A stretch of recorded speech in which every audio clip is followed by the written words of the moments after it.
Hi there, this is Sean, the Honest Book Reviewer, with another book review. In this video, we're discussing Killer Kung Pao, written by Vivien Chien.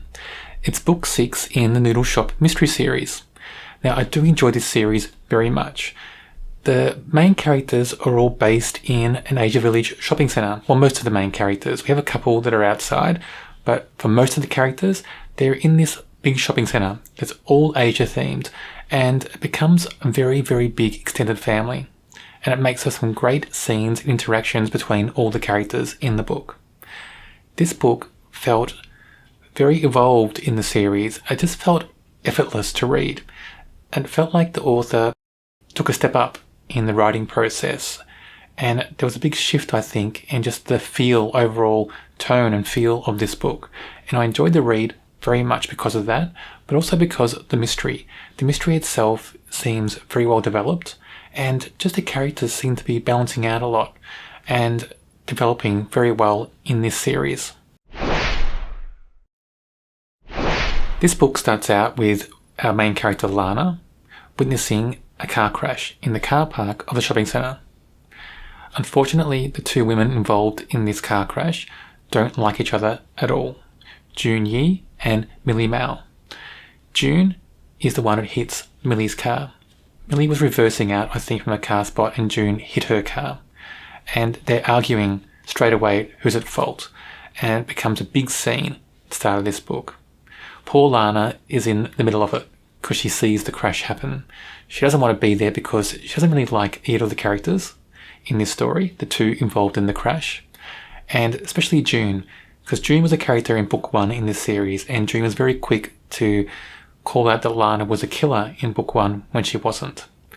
So June's not a very nice character in this series, so Lana's a bit conflicted about seeing this lady in a car accident, because she doesn't want to think mean things about June being in a car accident, but she's finding that sometimes she can't help herself.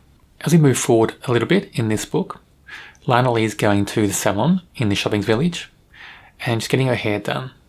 But while she's there, June Yi turns up as well. And also Millie Mao. Now, this causes great tension in the story because both ladies are trying to sue each other for the accident. And Millie Mao is going after June like a dog with a bone and wants to sue her for everything, basically. In the salon, the lights suddenly go out. And then when they come back on, somebody screams because Millie Mao is found dead, sitting there with her feet in a footbath. Somebody has dropped something electrical into the water and she's been electrocuted. And the police soon come to the conclusion that it was murder, most likely to be murder. So they're after a suspect. Now, who's the culprit? Everybody looks at June Yi because of the car accident and the fact that Millie Mao is trying to sue June. June's sister Shirley approaches Lana asking for help. She wants Lana to investigate and clear June's name. Lana is a bit conflicted here because she doesn't like June or Shirley, and both sisters were quick to point fingers at Lana in the first book of the series and call her a murderer.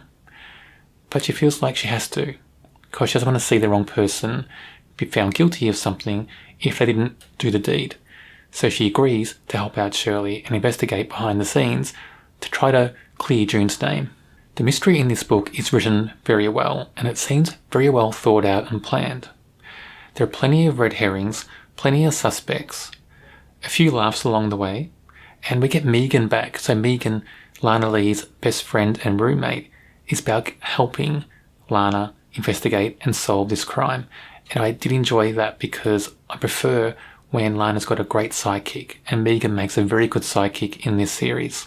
I enjoyed their investigation style this time. It seems more refined, doesn't seem so in your face as previous books did, and it just seems that the Lana character is developing a lot better in this series, in my opinion anyway. She seems a bit more balanced, a bit more complete, and I like that. There's not as many ups and downs, and she's not as abrasive as she was in previous books when she's talking to people, when she's investigating the case. Another great thing about this book is we have a lot more of Lana's mother, Betty Lee. And I love Betty Lee in this book and in this series. She's a great character. she has a lot of big moments in the story. She's not there all the time, but when she's there, she's big. She takes over the scene. She's larger than life, and she bounces off the pages. So it's always great to see pages with Betty Lee in a book in this series. And I'm glad the author brings Betty Lee back more in this book, because the last few books in the series seemed to be Betty Lee was just falling back into the shadows too much. And books like this, you need those characters that bounce off the page and bring some energy and life into the story. If you don't have those small characters who do that, those small eccentric characters and larger than life characters in cozy mysteries, sometimes it affects the read a bit. But for this book, the read was effortless. I just skimmed through this book so quickly because it just feels like you're immersed in these people's lives. And it's an effortless read. It's written so well that it doesn't bog you down at all. There's no slowdown in the pace. It's a greatly written book. I think it's well written. I think that it's well thought out. The plot structure seems so well thought out and planned. I think the author did a great job in this book. Junyi is suspect number 1 in this story, and you can understand why, because she was involved in that car accident at the start, and the victim was trying to sue her. She makes a great character in this story. You learn more about her. She's fleshed out more in this book. So we were introduced to her in book 1, but not in very much detail. So it's great to have this character from book 1 be fleshed out more later in the series. Even though it's under these, cloudy circumstances, it's great to see more of her, understand more about her. So you get to see more of her personality, you get to see more of her history, why she's like she is, and she comes across as a very she's a very engaging character as well. Even though she's not always very nice, and she can be quite nasty to Lana, even in this book when Lana's trying to help her, she's a very engaging character in this book. Jasmine is Lana's hairdresser, and she owns the salon in this shopping village. In previous books, she's just been a very, very small character. You don't get to see much of her. She pops in and out of a couple of scenes, discussions with Lana, but nothing very big. You don't investigate her history until this book. And in this book, she's explored in more detail. And I really enjoyed that, because we're getting different characters in this community explored more and more as the series goes on. And that makes the series fresher.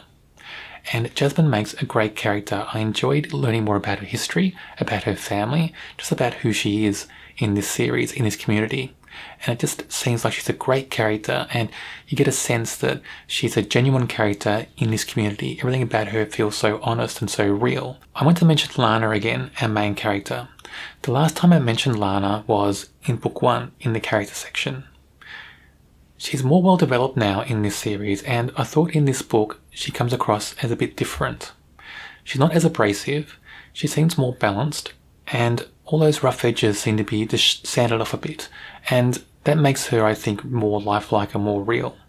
I did enjoy this character in all the books in the series so far anyway, but I enjoy her more now, and I think that's really good, because as the series goes on, it's hard to keep the main character fresh and as engaging.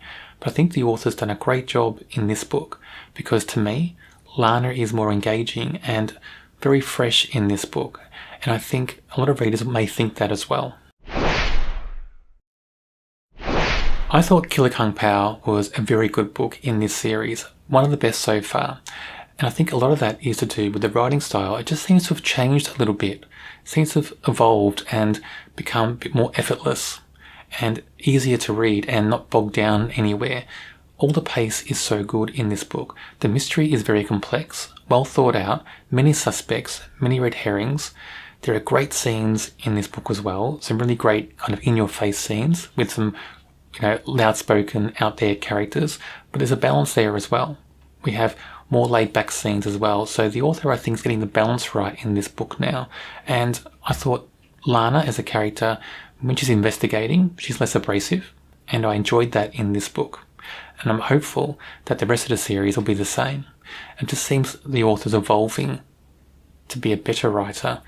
I did enjoy many books in this series up to now, but this book, I think, is one of my favourites in this series. As I read through this series, I will do a book review on each book and put a video up on my channel.